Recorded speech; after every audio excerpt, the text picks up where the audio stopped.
back to Between the Ribs with Jonathan Morris on Florida Man Radio. Guys, ladies and gentlemen, sperms and worms, health officials warn the danger of Bobby Kennedy Jr. taking office and being in charge of our system. Did you know? Probably not. What did I not know? Let me scroll down here. Oh, sweet Lord Jesus. Did you know that the U.S. Department of Health and Human Services is the head office? I always thought each one of these places was its own entity. Like the CDC and the FDA? And CDC, FDA, NIH, USDA, and some other ones. They are scared. They are frightening. And they say, he's an anti-vaxxer. He has books out about not vaccinating kids.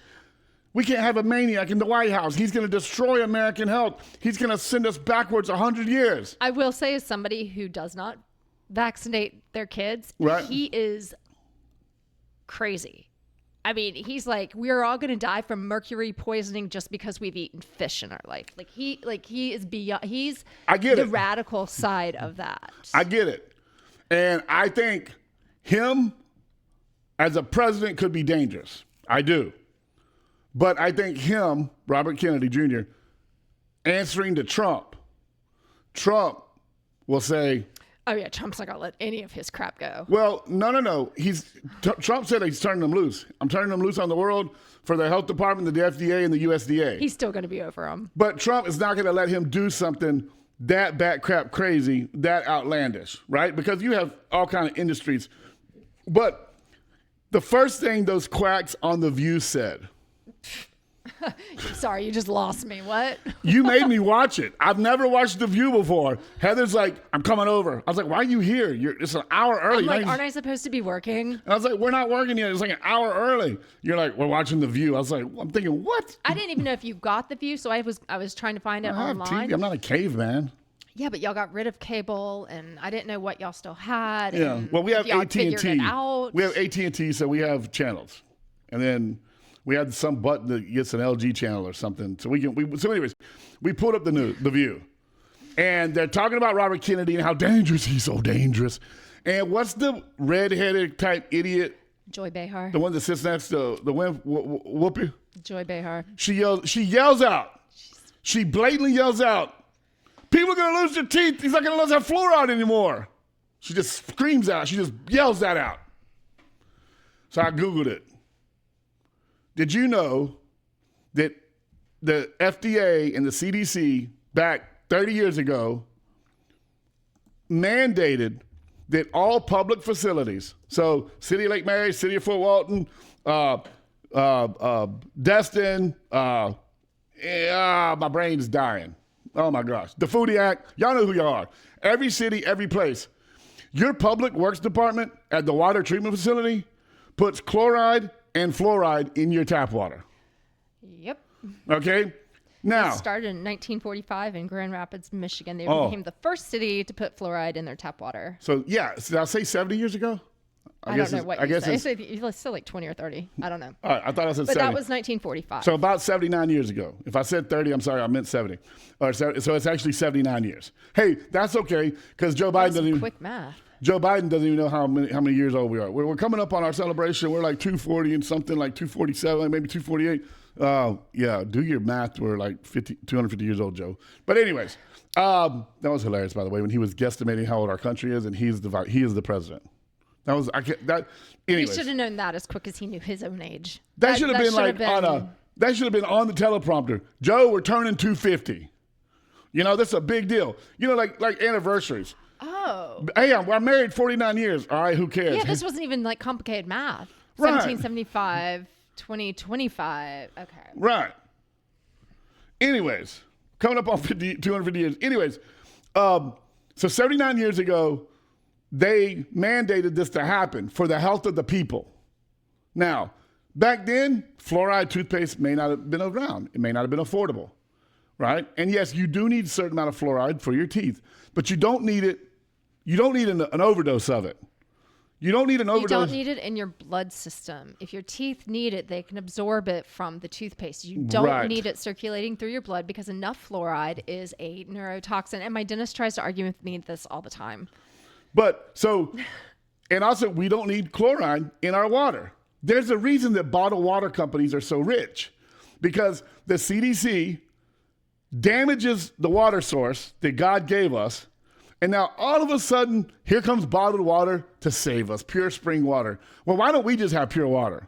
And I understand you have to treat it and clean it because, you know, we're in cities. I get you got to clean up the water. But you don't, because it goes through the limestone, which is supposedly filtering it. But you can have a well. So here's you just said it. You just nailed it. Okay. The CDC fakes they care about us. Heather just nailed it. If they really cared, they would separate the wastewater treatment facility places and the water that comes back to the people.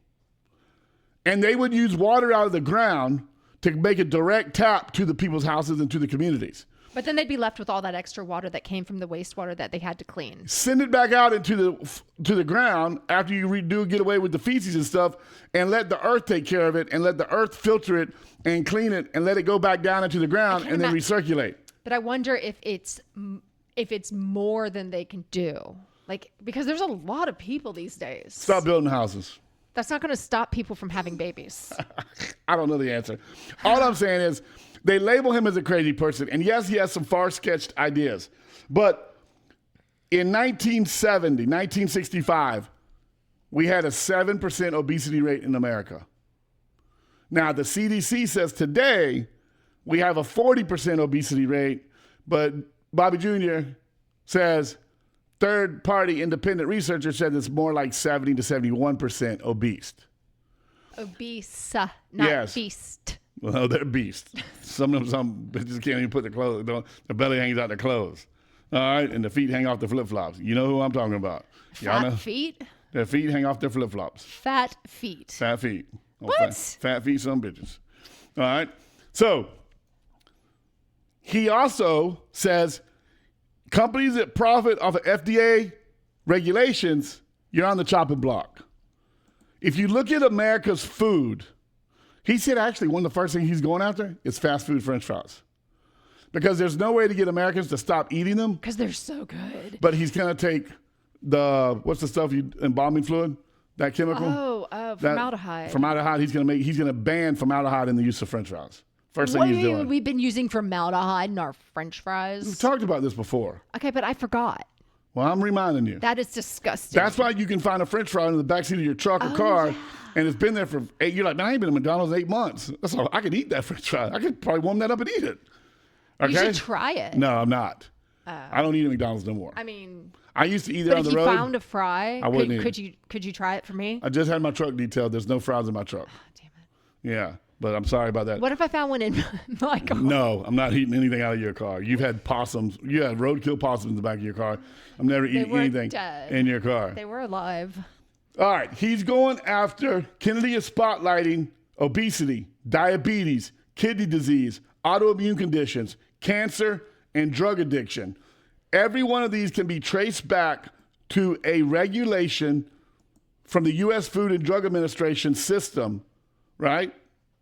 And the pharmaceutical industry. He's going to cap drug prices, and he's going to match the European price. Most of our drugs come from overseas anyway, right? So why are we paying all that extra money? He's also kind of reviewed the direct-to-consumer pharmaceutical advertising guidelines on TV. Brought to you by Pfizer. Brought to you by this. Ask your doctor. But, right? We are being bombarded by pharmaceutical stuff that we would never know existed. And they're filling our brains with things they think we think we need. And then we go down to our doctor, and we're telling our doctor we saw this commercial, and he's like, yeah, sure, if you want to try it, I'll give it to you. But they won't give you alternative medication prescriptions. So that's what he's highlighting. He's highlighting the corruption, and if Trump lets him, and I think Trump will, they may abolish the FDA and start over, which they need to. Because if you look at Oreos, you look at Doritos, you look at everything that the color red dye is in. Oh, yeah, I wish we could get rid of all that. You look at all the stuff they put in our food, right? You look at the Hungry, he was highlighting the Hungry Man meals. You know, the freezer meals, Hungry Man, and how bad they are for you. And he was going over all the processed foods that have been advertised and labeled, and I presented to the American people as a healthy alternative to raw food. And it's all misleading. And that's why no matter how many gyms, and he was talking about, we didn't have all these gyms back in the 60s and 70s, but people were naturally thinner. They were naturally healthier. Now we have more gyms. We have more people that run. We have more yoga classes. He's like, every time you go online, you find some health alternative to make your life better. Why are we not better? Why are we so sick? Why can't people lose weight? Why can't people shake diabetes? He's like, we don't need a cure for diabetes. We have it. Close your mouth. He was like, put different things in your mouth besides. For type 2. Yes. Yeah. But see, okay, thank you. Because they'll take that statement and they're like, see, he's saying this. He's not following science. But he's talking about the diabetes you can control, the fat you can control, the cardiac and the problems you can control. You can do that through diet and exercise, but you have to be careful what you eat and you have to get back to raw foods. And on the vaccinations, he's not anti-vax. And they actually had the guy who was the head. Isn't Hang on. Okay. That's a misrepresentation of what he is. He just demands research and information. Informed consent. And informed consent for the American people. I agree with that. So that does not make him anti-vax. That just makes him, you're not sheep. Don't just go line up because the CDC put something on TV. You're going to have to get the companies, though, to be honest then. Well, if he gets his way, he's making it illegal to take payment or to benefit. If you are or have been an FDA employee or CDC employee, to make it illegal, like a conflict of interest contract, to work in the private sector and benefit from companies that depend on regulation from FDA and CDC. They were given a percentage. The guy that was on News Nation yesterday, he is the only one in the last 15 years that has been part of the head of the CDC who has not retired and got a private sector job in the $1 million range. And Kennedy's like, the proof is in the pudding. Look at the last 10 directors. Every one of them worth $8 billion. They go to be a public servant. They pass all these laws to benefit these companies. Then they are promised jobs with these companies. When they retire or step down or get replaced. And then they go into the private sector and they're billionaires. He's like, this is proof. Our system is crooked. We need to fix our system. Get back to the American people. All right, something else. And this just happened. The guy in Australia, the new prime minister of Australia, it hasn't passed yet. I guess Australia and their parliament and all that has proposed a rule, a legislation to ban social media, Facebook, TikTok, X, Instagram for anyone under 16, no exceptions. Okay with that. I am too. Except I know how conniving kids are, and you can say it's banned for this age, and when you're not looking at the phone with them, they're still going to have it. No, he's talking about there's going to be blocks and parents are going to be held accountable. Yeah, good luck. I don't know how that's going to work, but it almost seems like just an announcement, President-elect Donald Trump, and the whole world is changing that fast. Ukraine's already making changes. Korea's making changes. Russia's making changes. The economy is already moving. I mean, prices aren't coming down yet, guys. You know, he's not even in office yet. But economists, the right ones, not the stupid ones, are already showing how great this is all going to be. All right, the man who's never wrong is now wrong twice. And then Operation Night Owl. You heard of that? Oh, we're going to talk about it.